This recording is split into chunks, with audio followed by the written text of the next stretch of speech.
All right, we're live. Hello, everyone. I'm Heidi Fish, and I am joined by the fabulous Brian Fish, who also happens to be my husband. Do you want to say hi? Hi everyone. I'm excited to jump into this today. Awesome. So, we are going to talk about franchise ownership and network marketing. So, all month, as I've been doing these interviews, we've been talking about Robert Kiyosaki's cash flow quadrant. So, if you haven't checked out any of my other interviews, on the cash flow quadrant, one side is employees and solopreneurs. So, that side of the quadrant is really where 95% of people are, but that's only where 5% of wealth is actually created. On the other side of the quadrant is business ownership and investing. And that's where 95% of the wealth is created, but only 5% of people actually move over to that side of the quadrant. So rather than starting from scratch and trying to build a business, which can be very difficult and takes a lot of skills and hours and years of grinding away, we wanted to chat openly today about two models on that side that really have a system that allow you to step into that side of the quadrant, franchise ownership and network marketing. So with that, I would love for you to share with everyone your experience in both of those models. Yeah, well, when I was 23 years old, I decided that I didn't want to be an employee, and it just wasn't for me. Like I got out of college, and I was like, I didn't go to college so I could get a job. I don't really want a job. I want to do my own thing. So I basically, without knowing anything, moved myself to Florida, and I opened a golf store under a franchise called Golf Etc. And I owned a golf franchise store, retail store for almost 10 years in Florida. When that business closed, I moved back home to Wisconsin and I got into the McDonald's business, which my dad had been doing for my whole life. And I entered the McDonald's business and eventually became a McDonald's owner operator. And I experienced what it was like to own multiple McDonald's franchise locations. So I had about 15 years of experience of actually owning franchise model. And then later on, I ended up taking a job at a corporate headquarters of a franchisor that had a fitness center model. And my role with that franchisor was to help the franchisees who were actually struggling and really having the most difficult things happen, whether it was bankruptcy or eviction, or things weren't going well. So I got to see things from that side of the franchise. Yeah, both Side, sides of the coin. both sides, after experiencing it from the franchisee side for so long. And then, but before that corporate job, you and I started a network marketing company, so a business. So for 7 years, we've been running our network marketing business, and I've kind of seen how that model really works, and I really dove in deep with figuring out what that model looks like and the ups and downs to it. So I would say 7+ years of network marketing experience, 15+ years of franchise experience. Awesome. So you are kind of an expert on both of them. Let's just say experienced. Okay. So let's jump into franchise ownership first. I'd love for you to share, in your experience, what are the pros and cons of being a franchise owner? Sure, the franchise, you're buying into a brand. So there's some brand recognition kind of built in already, right? So usually it's a name that's recognized by some already because it already exists, right? It's not Brian's Golf Shop. With buying into a recognized brand, you're also buying into a proven system. So this is something that has worked already for somebody else.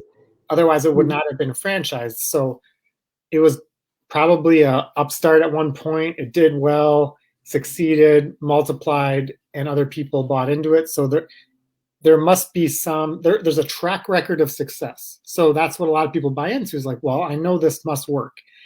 And they've been refining it along the way, right? This isn't like, I'm going to spend 5 years figuring out, making all the mistakes. I'm actually leveraging that someone else already made all these mistakes.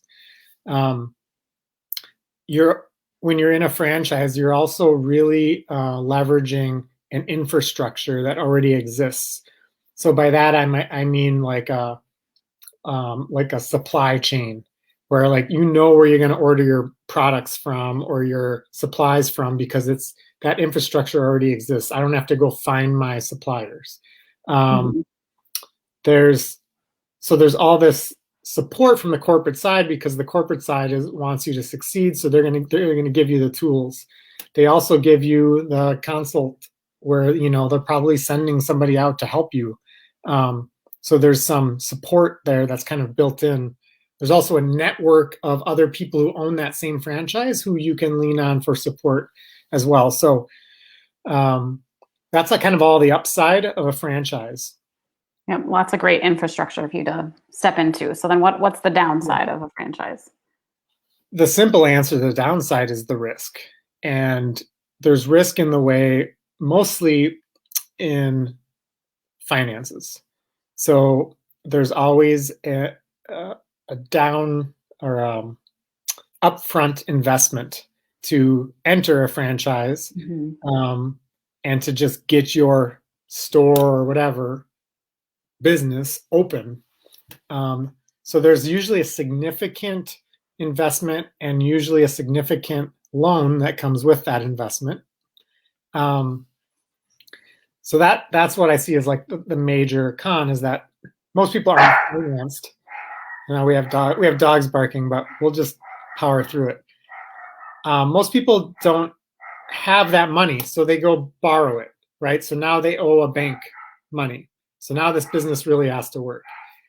A lot of franchises are a physical location. So you enter into a lease usually to Keep talking.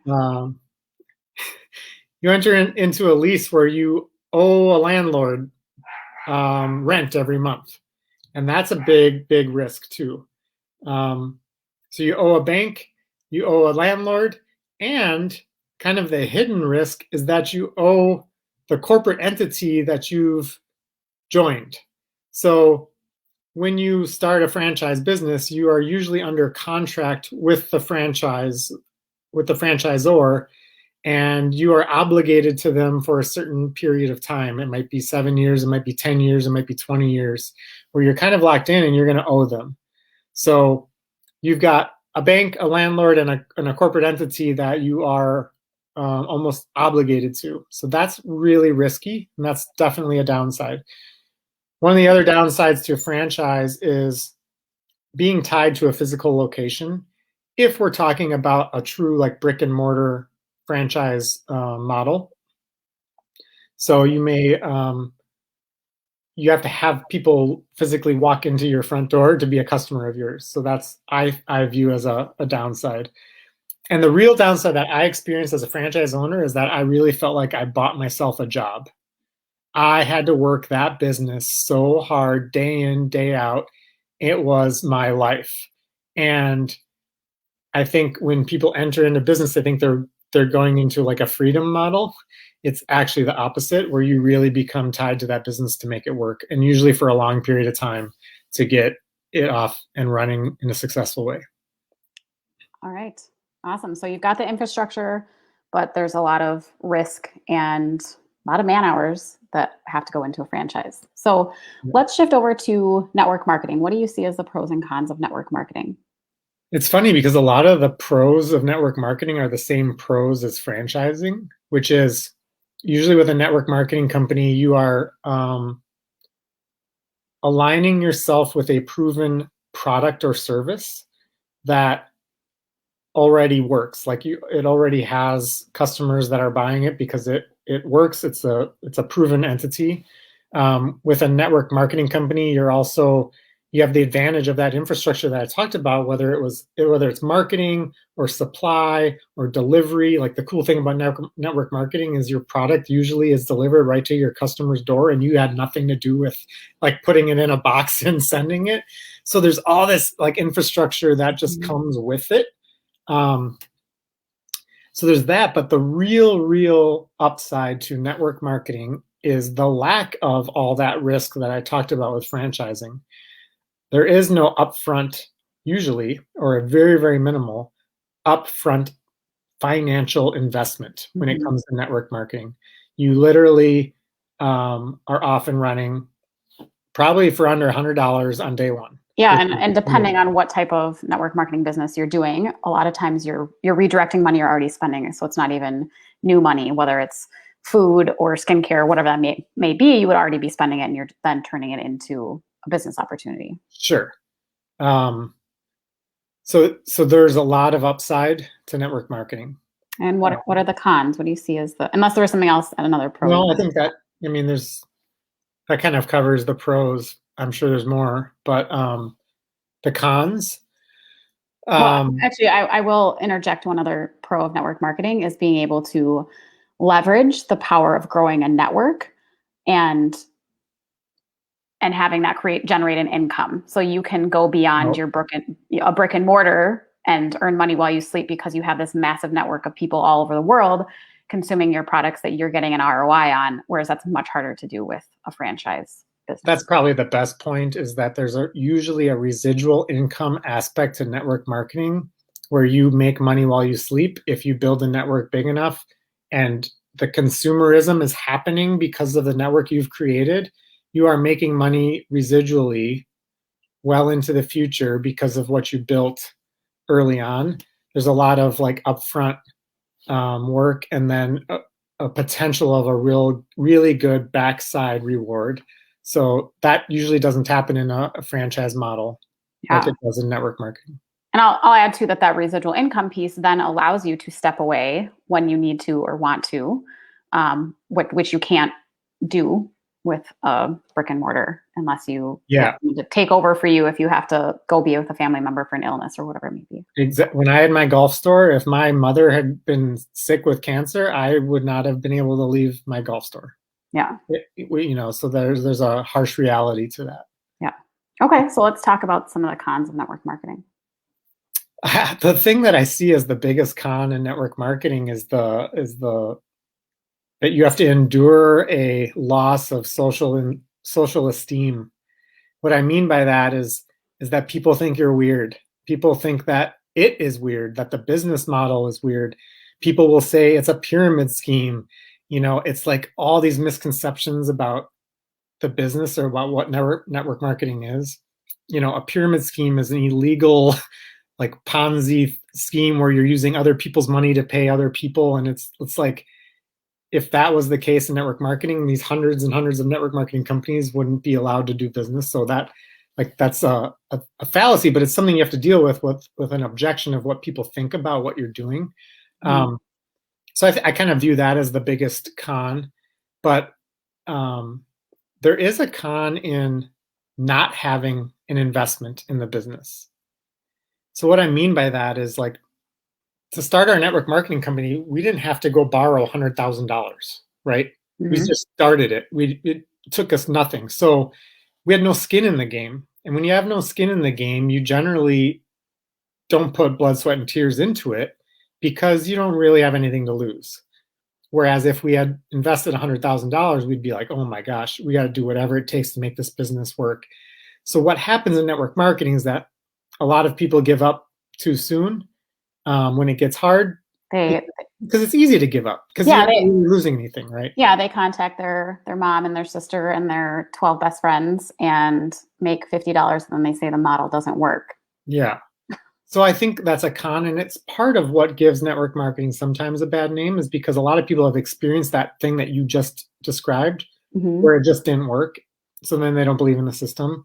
I think another con, and it sounds funny because I said it was a con in franchising, but I think there's a con in not having a physical location sometimes because you can't just open your door and have somebody walk in and buy your product. You have to go find your customers, Hmm. and that can be a little more challenging. Um, so that can be one of the stumbling blocks that people would have who enter network marketing. And generally, you're in network marketing, you're selling to one person at a time, or you're, talking to one person at a time. So there's a um, one-on-one aspect of it, where if someone wants like a big hit all at once, it usually doesn't happen in network marketing. It's more of like a gradual growth thing. Yeah, as you leverage that power of 10 and that network and it grows, but up front when you're first starting, kind of rubbing the rocks together, and it is more of a one at a time type thing. But if you can find those 5 or 10 people that you're linking arms with and you're all finding your 5 or 10 people to share the product with, it can grow faster. Yeah. Yeah. Yeah. So, Awesome.